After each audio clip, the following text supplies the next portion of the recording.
Back in the day, there were heroes born different from the rest of us, gifted with amazing powers, and each more incredible than the last. You had guys like Cyclops, who could shoot powerful beams from his eyes, Storm, who had the ability to control the weather, and Wolverine had unbreakable claws and healed from any wound and an attitude to match.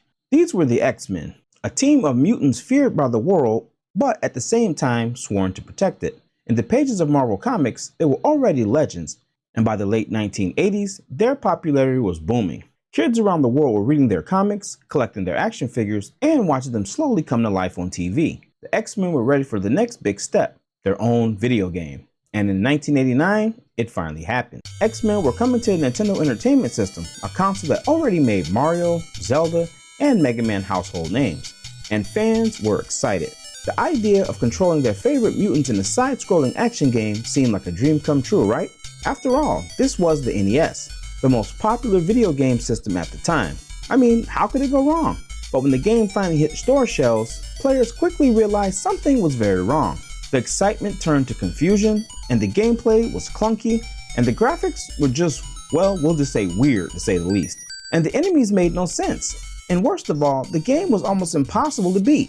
Not because it was challenging in a fun way, but because it was designed in a way that made players feel lost and frustrated. I mean, not only did you need a ton of skill to get through this game, you need a secret code to even finish the game, and the cartridge didn't even tell you what it was. What should have been a celebration of the X-Men became a painful lesson in complete disappointment. Instead of a thrilling adventure, players were given a broken, sloppy mess. So how did this happen?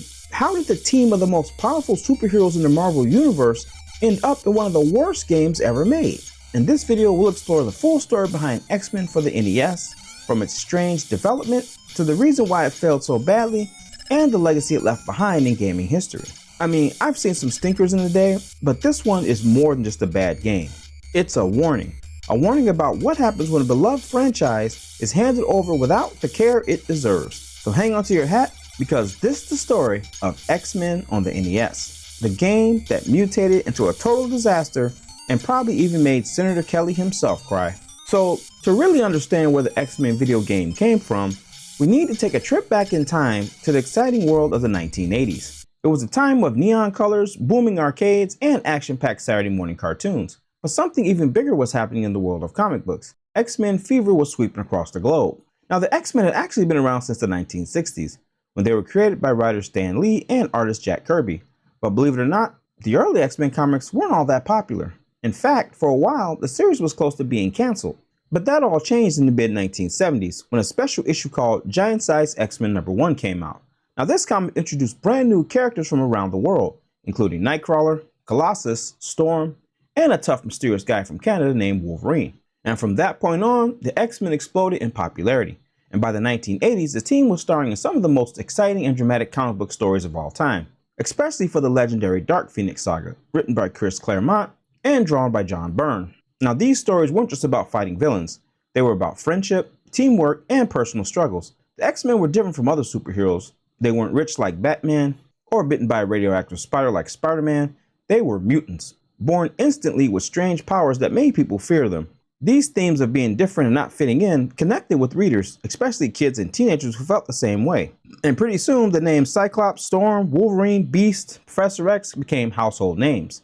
You could find X-Men comics in stores, posters in kids' bedrooms, and fans dreaming about having their own mutant powers. Now, this game actually came out pre the X-Men cartoon, you know, the one everybody, the real popular one, the ship going. Before that one came out on Fox, we had very few X-Men cartoon cameos. Now, the one that comes to mind for me is if you ever watch Spider-Man His Amazing Friends, and I know it's a cheesy version of Spider-Man, but probably one of the best. I could go on talking about that series forever, you know, with some of the exclusive characters they had, like Video Man and so forth. Great series. If you ever get a chance to watch it, they have them on Disney Plus. This is no plug for Disney, but I'm just putting it out there.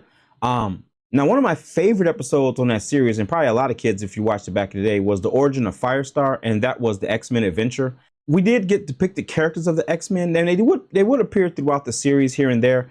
They had two main episodes. One later on in season 3 with Siberiad, and then the main one though was the one with Firestar. And that depiction of X-Men was in some ways a lot, unless you read the comics. I read the comic books back in the day, but unless you read the comics, that was your first depiction or introduction to the animated version of the X-Men. You know, but that goofy Wolverine they had on there, like, how you dull, want a piece of fruit? You know, Wolverine, for one, he sounded Australian.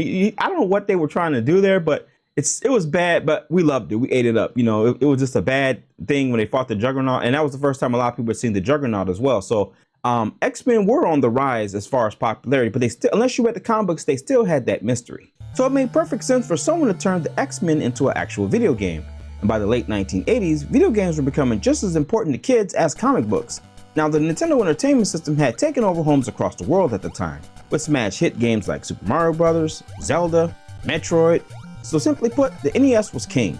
Millions of kids were spending hours glued to their screens, jumping on Goombas, or battling space pirates.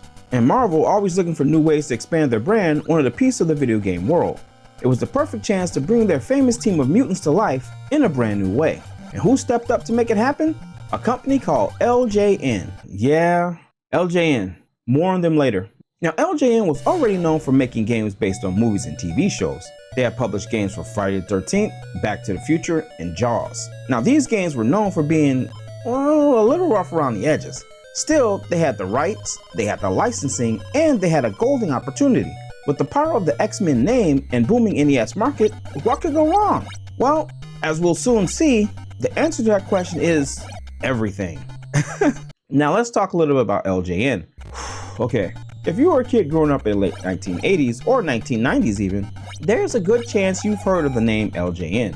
And if you're a gamer, there's even a better chance you groaned when you saw their rainbow logo flash across your TV screen. LJN was a company that built its reputation on one thing: licensed games. That means they didn't have to create new characters or stories. Instead, they took popular movies, cartoons, or comic books even, and turned them into video games. LJN didn't exactly make video games themselves. Instead, they acted more like a middleman. They got the right to the big name brands, and then they hired outside development teams to quickly build games based on those licenses. Now, outsourcing in business is a pretty common practice. So what was the problem? Well, these teams that they hired often didn't have a lot of experience, and they were usually given very little time and very small budgets. That's a recipe for disaster in the gaming world. So let's take a look at some of their more memorable NES releases. You had Friday the 13th, based on a classic horror movie series.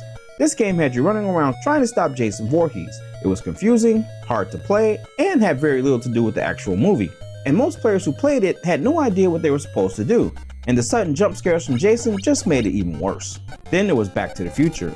Now, this one was based on a popular film starring Michael J. Fox, but instead, capturing the fun and adventure of time travel, the game forced players to dodge endless obstacles and bland, repetitive levels. I mean, Marty McFly zips through town like he's delivering pizzas, and the gameplay feels more like a punishment than a tribute. So bad, so bad. And then we had Jaws. Inspired by the terrifying movie about a giant shark, this game drops players into a boat, or the water, where they collect shells and fight sea creatures. The game was short, simple, and not scary at all. And when Jaws finally appeared in the game, he wasn't nearly as exciting as the movie made him out to be. So what do all these games have in common? They were all made or published by LJN. And they were all critical failures. But why did that keep happening? Well, the key lies behind the scenes. LJN was more focused on getting games out the door as fast as possible to cash in on the hype of the movie or the TV show. They didn't care much about how the games played. That meant tight deadlines, low budgets, and little testing. For example, the X-Men game wasn't even developed by LJN. It was made by a tiny Japanese studio called Pixel, a company that had very little experience making action games. They were given a huge franchise and not much time or support to bring it to life. The result? A sloppy mess that disappointed fans everywhere. Well, LJN, actually, they just sucked. LJN games sucked. But, that's a story for another time. LJN deserves its own video. They're that bad, And there are some silver linings with LJN games. There are a few bangers, but we'll talk about that another time. Anyway, let's talk about the characters. So when you first fire up X-Men for the NES, one thing immediately grabs your attention: the character selection screen. Right away, you're shown 6 different X-Men heroes you can play as. I mean, a total of 6.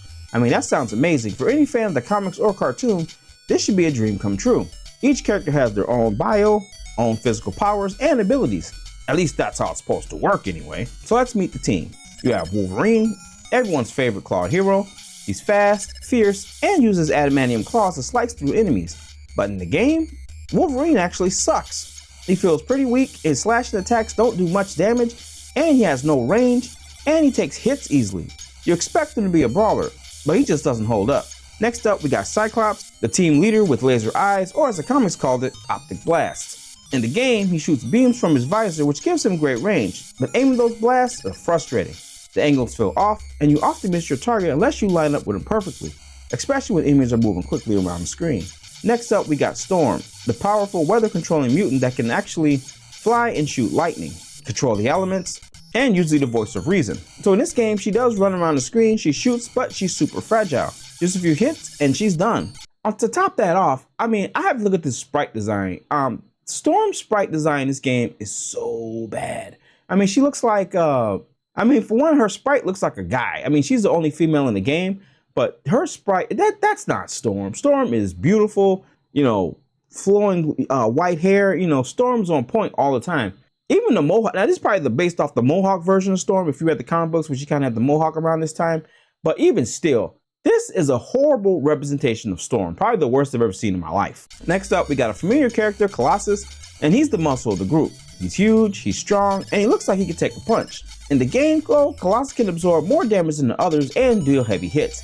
He's probably one of the better characters in my opinion, but he's so slow. He's easy for enemies to run circles around him, and he feels like a brick trying to leap over anything. So next up, we got Iceman, and this character, he's very known in the comic books and on cartoons sometimes with Spider-Man's Amazing Friends. He slides around, shoots, makes an ice bridge, and anything to do with ice, he's your best bet. But when it comes to actual gameplay in this game, controlling Iceman sucks. All the characters that shoot kind of play the same, and they're based on their speed, and they really can take virtually the same amount of damage, except for Storm. Her shots are probably the worst, and she takes the most damage. And he suffers from the same problem Cyclops does with the bad aim of his shots. And next up, we got Nightcrawler, the teleporting trickster of the team. Nightcrawler can phase through enemies and obstacles which sounds super useful in this game.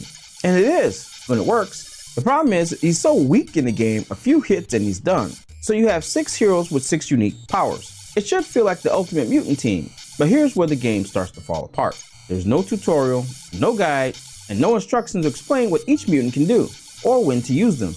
You're tossed into the action with zero context. And if you already didn't know these characters from comics or cartoons, you'd have no clue what their powers are or why they even matter. And worse yet, the game doesn't do a good job of making the characters feel different. Now, to be fair, they do kind of, in some ways, make the characters' moves go with their actual mutant power. Like, for example, when you jump with Iceman or if you jump with Storm, instead of just a typical worthless jump like you get with Wolverine and Colossus, you actually go forward. And that actually helps out in the game. So they halfway tried to make it right, but still not great. But they did do that kind of variation, to be fair. So instead of feeling like a superhero team on a mission to save the world, you feel like you're fumbling through a glitchy obstacle course. The promise of mutant power quickly turns into a mutant frustration. For a game based on one of the most legendary superhero teams of all time, it's a total letdown. What should have been a thrilling ride with your favorite X-Men become a confusing mess of trial and error. In a world of dangerous enemies and confusing level layouts, it turns out to be probably one of the biggest challenges is just trying to control your own powers. So let's dive into the gameplay. In my opinion, it's broken from the start. Now you start the game off by picking your favorite X-Men, and let me throw this out there, co-op gameplay. That's right, you can play 2 players at the same time, 2 of your favorite X-Men. Sounds great, right? And you get to choose from Colossus, Iceman, Wolverine, Cyclops, Nightcrawler, and Storm. And if you're playing with 2 people, you both get to pick a character. Playing by yourself, one of these characters would be the one you actually control. The second, well, they just hang out in the background completely useless. Unless the first character dies, or you can actually push the select button and change between characters. A lot of people don't know that. You can actually control both X-Men, not simultaneously, but you can kind of switch between one or the other. But if you let an AI control the other character, they're pretty much dead. Guaranteed before the end of the mission. Actually, before you probably get off the first part of the mission. Now, while you can switch between characters, there's actually no way to switch between the characters that are actually not being used. And once both your characters are defeated, you are given the choice to pick 2 more characters. Now, after you depleted all the X-Men roster, it's game over. That's right, no continues, no passwords, no save system. You have to start all the way from the beginning. And the game is made up of 5 levels, each based off a kind of different villains or places from the X-Men comics. On paper, sounds good, right? You have Future City Street Fight. It's a futuristic battle zone filled with weird looking robots. Search and destroy the Robo Factory. A mechanical maze that's supposed to be a robot factory. Subterranean confrontation with underground tunnels with repeating rock textures. The battle through a living starship. A level inside an alien spaceship that's actually alive. and you got the training stage, and lastly, you got the final battle with Magneto, the showdown with the X-Men's greatest enemy and arch rival. Now once you start actually playing these levels, the excitement fades fast. Every level feels like it was copy pasted with only slight changes. The same enemies show up over and over again, and most of them don't even make sense. None of them look like actual enemies. They look like robotic monsters. You got this snake looking thing running around, and you got these turrets that shoot that you can't destroy.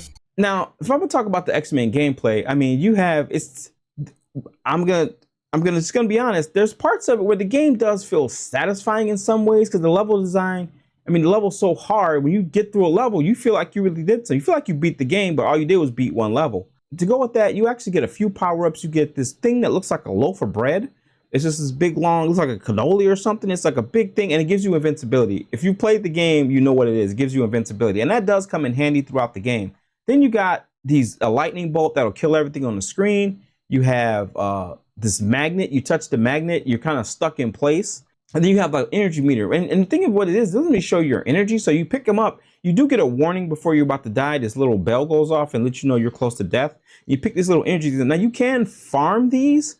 And you can farm your stuff. But in the end, it really doesn't help because a few hits and you're dead in this game. And as far as the enemies go, they all look generic. You got these just objects. They're not even people. They're like objects. They just float around. Some of them shoot. Some of them don't shoot.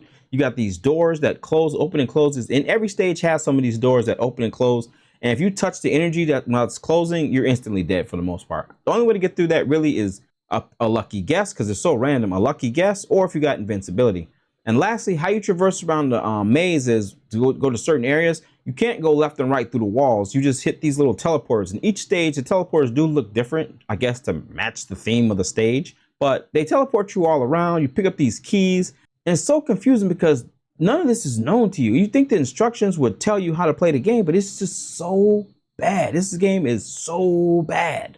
And then let's talk about the controls. I mean, attacks barely work like they're supposed to, and hit detection, oh my God. This is probably some of the worst. You'll shoot an enemy straight in front of you, try to run over the power up it leaves behind, but then you gotta backtrack just to make sure the hit detection registers. I mean, and you do that for pretty much every power up that falls on the ground. Unless you're coming across it left and right, you try to go up and down, you're gonna miss that power up. How do you shoot something right in front of you but then miss the power up? And then you get locked, and then these guys, once you get hit once by these guys, it just staggers. They just push you all over the stage. It's just really bad. Aiming your weapon, it's like aiming your beam. If you're one of those characters that got a beam shot, forget about it. I mean, you just have to. You could be on the same level with this enemy you think you are, but you still miss them. And when you fight the bosses, when you hit them with the stuff, it doesn't hit them. It kind of knocks them out of place. It makes it real glitchy. And the slowdown in this game is terrible. Don't get me wrong, a lot of NES games did have slowdown, but this one, oh my God. When you clear the stage out, you start flying around the screen. You're like, whoa, I'm going way too fast. The game is basically based on, it's so much slowdown in the game that until you get to an area where there's nothing in it, you actually feel like that's part of the game. And then there's the sound, or in many cases, the lack of it. The music in X-Men is some of the worst on the NES. In some levels, it seems like there's no music at all. There is music, but if you're firing your superpower fast enough, it cancels out all the music. So it's not enough, like, if you play now you know how you play some NES games where if you're doing a lot on the screen, the music does take a small hit. You might get like, the music won't be complete while you're doing other things. The NES can only share so many sound bites and allot it to each place. But this game, if you're just firing your weapon fast enough, it cancels all the music in the game. And when you stop firing, you can start hearing the music again. I mean, the music here, there's no energy to it, no excitement. It doesn't pull you into the action. It just kind of just pushes you away. I mean, the whole game feels rushed, like it wasn't finished before they had to ship it out. From the controls, to the graphics, to the sound, everything just sucks. There's no sense of polish, no feeling of adventure, and worst of all, no fun. And this was supposed to be a game where you got to play as the X-Men, one of the most popular superhero teams of all time. So let's talk about the level design. Now, we get to the part of the game that frustrates almost everybody who plays it, the level design. And when we say it frustrates, we mean it makes players want to pull their hair out. From the moment you start playing this crappy game, the stages feel more like puzzles than action levels. Each stage is set up like a confusing maze. But here's the thing, there's no map, no clues, just a bunch of areas that look pretty much the same. You wander through these open and closing doors. Many of them, if you don't have invincibility, just spells out your death. And then there's the teleporters. These are the strange machines that are scattered around the levels. If you step onto one, you'll get transported to a totally random place. Sometimes forward, sometimes backward. There's no way to predict where you end up. You just gotta do them through trial and error. Now, one thing is to say, they do kind of send you to the same place every time. It's just the order's just kind of messed up. So it kind of makes it easy to get lost because a lot of the backgrounds look the same. And what also sucks about this game is some of the things you stand on actually do damage to you. So the game is so poorly designed in graphics that sometimes you're just standing on something and you're actually losing energy because you can't see when you're losing energy. Now, the biggest mystery of the game has to do with how you unlock the final boss. And this is so stupid. I mean, you can go through all the stages, right? And never see the real ending. That's because the final stage where you face off against Magneto is actually locked behind a secret code system that the game never even explains. So once you've beaten all 4 stages in the game, there doesn't seem to be anything left to do. As the game won't let you replay any of the stages, you can only play the practice stage. However, while looking at the label on the front of the game, you should notice this: plus B, B plus up, together with start. Now this is meant to be the code to reach the last stage, but it was printed wrong. I mean, there's nothing like locking the players out of the game they already paid for, right? The real code to access the last stage is to hold select, B, and up, then press start. And you enter this code after beating the other 4 stages. And you must have the items from each of the 4 bosses, otherwise the code just won't work. And if you meet all requirements, then you can highlight the practice stage in the menu and enter the code to reach the final stage. Now, honestly, that is one of the most dumbest things I ever heard of. I mean, you buy the game, you don't know what you're looking for, but you have to beat the stages, you get the items, you suffer through this horrible game, and then you got to put a code in to actually complete the game. And then they give you the wrong code.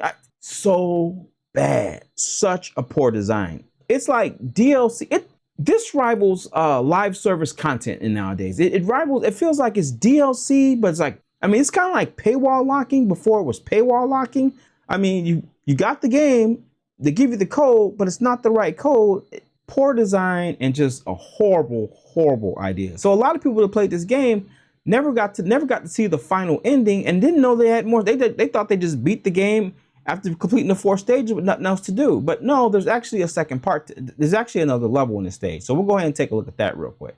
All right, so what's cheap about this is the way you fight these bosses. I mean, you got Magneto here, and it actually does look, you can actually tell it's actually Magneto. And one thing to note is you can just kind of cheese these bosses, which you kind of need in this game. Any advantage you can get is awesome. So what you can do is just hide around a corner and just wait for him just to peek his head out and just keep shooting. And the hit collision is so bad that just knocks him backwards. So that's a win for you, a win for me, and a win for anybody who survived to get to the end of this terrible game.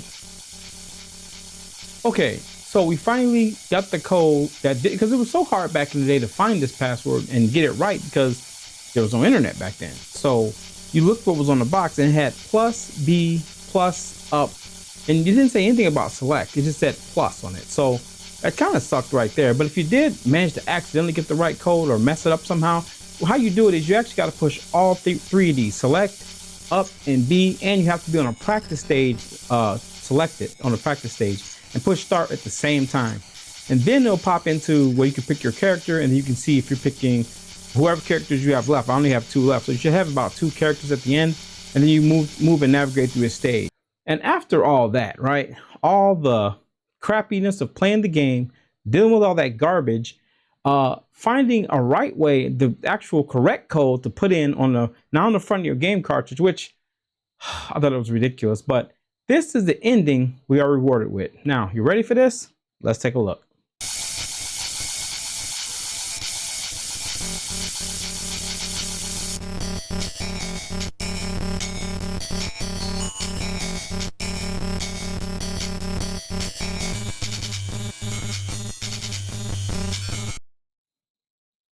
Yeah, typical LJN fashion. I'm not surprised. I mean, I couldn't expect like a cinematic cutscene or anything special. Even a picture would have been nice, but we get some words. So, and that's at the end. The final bag over the head, punch in the face is this pathetic ending that you get, a screen full of text.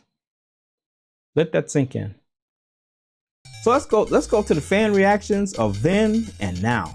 The first sign of trouble came the moment the kids popped the cartridge into the NES consoles. So after people actually played the game, either by renting it, thank God if you rented it, you saved yourself a ton of money, but if you bought it, whew, you have my sympathies. After people played this crappy game, kids definitely had to talk about it. In schoolyards, neighborhood arcades, kids started to talk about the game. And some claimed it was unbeatable, which it actually was unless you knew the code that actually didn't work. Others joked that there wasn't even a final boss because nobody could reach the end. And it wasn't just the game was hard, it was unfair. Clunky controls made it nearly impossible to enjoy, and the instructions didn't explain anything. Some people actually played the game and didn't even know how to switch characters. And over time, X-Men for the NES gained a reputation, not the kind you want. It wasn't remembered as a classic, it was remembered as one of the worst games ever released for the NES. And it wasn't because of one single mistake, it was because of the whole entire compilation of mistakes. Bad controls, bad level design, bad sound, and just a terrible game all the way around. Now, with X-Men sucking so bad, it was labeled as one of the worst games and forgotten, or so we thought. As the years passed, something interesting happened. The game didn't disappear. In fact, it became sort of a legend in retro gaming circles. And this game started to pick up steam. Streamers and collectors began showing off the game kind of as a joke, daring each other to beat the game, or in some cases even play it. And it turned into a challenge. If you could survive this mess of a game, you earned some bragging rights. Online forums and retro game conversions kept the memory alive. People would laugh about how bad the game was, but also admit that it was part of their childhood, for better or worse. It was like spoiled milk, you knew it was bad, but you had to smell it anyway. So X-Men on the NES did leave a mark. And even today, the game is still talked about. I'm talking about it now, but not because it's great, but because it stands as a reminder that every game with a popular name isn't a guaranteed hit. It's also a reminder that superheroes can have a rough day, and a reminder that sometimes the worst games leave the biggest impressions. So whether you're a collector trying to complete your NES library, or a gamer looking for the ultimate test of patience, X-Men on NES will be waiting. Broken, buggy, and unforgettable. But the story wasn't all doom and gloom. There are some bright spots. I mean, we can always learn from terrible failures, and it can be the beginning of something great. Now, even though the X-Men game on the NES was a huge disappointment, it taught game developers some very important lessons. Sometimes a failure can be a powerful teacher. And in the case of the X-Men, the frustration many players felt actually helped shape the future of superhero video games. The NES X-Men game had a lot of problems, but here's the good news. The game's failure vibrated and sent a resonating message. Players wanted and demanded more. They wanted superheroes that actually felt powerful and actually felt like superheroes. They wanted characters that moved differently, acted differently, and played differently. They wanted special powers that actually worked and felt exciting to use. They wanted levels that were designed with care, and most of all, they wanted stories that respected the comics they loved. So in 1994, X-Men Mutant Apocalypse was released for the Super Nintendo. Now this game gave players real control over 5 different X-Men. Each one had their own special moves and missions, and the controls were smooth and responsive. The graphics were bright and full of detail, and for the first time, players felt like they were actually being the X-Men. Also, the Sega Genesis had a couple of X-Men games, but my favorite in the series is probably X-Men 2, Clone of the Wars for the Sega Genesis, which released in 1995. And this sequel improved upon the first. The characters were faster, stronger, and more fun to play. You could even start the game in the middle of the action scene with no boring menus. I mean, it felt like X-Men were jumping straight into battle just like in the comics and cartoons. And by that time, yes, the X-Men cartoon was alive and well. And then they would continue later on with X-Men Legends, and that was a series on the PlayStation 2 and the OG Xbox. And these games let players build a team of X-Men, switch between characters during missions, and use teamwork to solve problems. You can level up your heroes, unlock new powers, and even play with friends. And for many fans, X-Men Legends was the game they had been waiting for since their disappointing days of the NES. So even though the first X-Men game for the NES wasn't great, it did help push the gaming world into the right direction. Developers learned what didn't work, and importantly, what did. And over time, they gave us games that actually honored our beloved X-Men characters. They respected the fans and delivered a true superhero experience. So what are my final thoughts on X-Men for NES? This game was just bad. I mean, and it's not me just dumping on the game just to dump on the game. It's just, it did everything wrong. There was no, in my opinion, I remember when I got this game, I didn't rent it, I didn't buy it, I actually swapped with a buddy of mine, because that was something you did back in the day. You'd, let's say I had whatever, if I had elevator action or just any kind of NES game, Spy Hunter, you'd swap with a buddy of yours in school and he had a game, and if you got X-Men, you got crapped on. But anyway, that's what you bring it to school, you guys meet up, you guys would change for about switch cartridges for like a couple of weeks or whatever, or until the other person got tired of the game and said, give me my game back kind of deal. But anyway, that's how I ended up playing X-Men. And I was excited at the beginning to play this game because, you know, it was X-Men. I read the comic books, you know, I'd seen the Spider-Man and His Amazing Friends, you know, and I really want to talk real fast about that trailer. If anybody remembers this, there was well, it wasn't even a trailer, it was a pilot for the X-Men. It came at a time before the X-Men cartoon came out for Fox, but it was a 1-episode trailer with Magneto. Stan Lee actually narrated that episode, and it was a one-time thing with Magneto and the X-Men. So if you know that cartoon, you're old. If you watched it in real time, you're old. Anyway, back to this game. It was just such a bad game because, like I say, the collision was off. The last stage wouldn't appear unless you put this code in. Nobody knew how to do it. I've never even heard of that, separating a code to put. Usually through most games, through progression, you get to that last level. But for this game, for some reason, they thought they'd be different. Maybe they forgot to put it in the game. Maybe they forgot about Magneto was even the enemy, because you got to figure LJN they don't know about the game. They don't know about that. All they know is big names and cash in to make money. So maybe they didn't know that Magneto was supposed to be at the end. So they kind of threw in at the last minute and said, okay, let's just put this code in.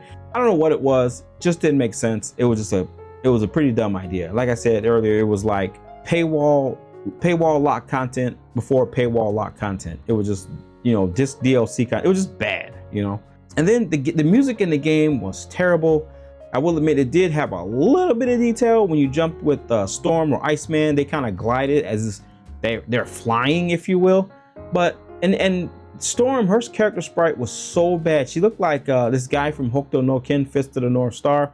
You know, perfect. I don't know if they got inspiration from that. It was just a horrible design for Storm.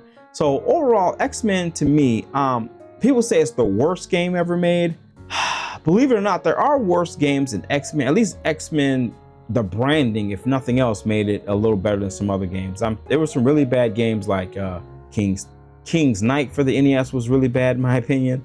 Seacross was really bad in my opinion, and these are games that actually, in my opinion, there are games worse than X-Men.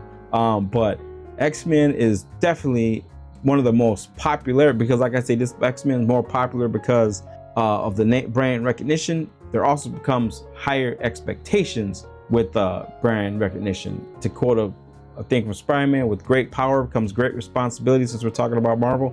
Yeah, with great branding comes great expectations, and X-Men for NES just definitely dropped the ball. So yeah, but overall, terrible game. Not dumping on, just dump on it. I just felt like I was so ripped off when I played this game. Like I hunted that dude down to school and said, give me my game back, this game sucks. And he probably laughed all the way to the bank because he probably knew the game sucked. But it is what it is back in the day. Definitely X-Men, an unforgettable experience.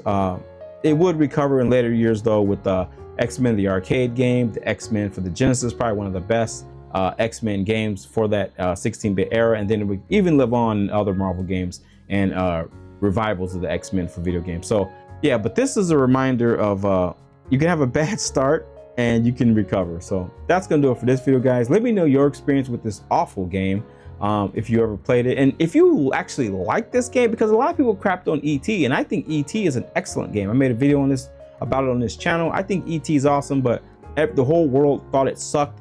But I'm sure there's people out there that thinks this game is great. So if you're one of those people or whatever, let me know in the comments down below. And that's gonna do it for this video, guys. That's gonna do it for this one. And as always, take care of yourself, protect your inner peace. God bless you, and we'll catch you next video. Thanks for watching.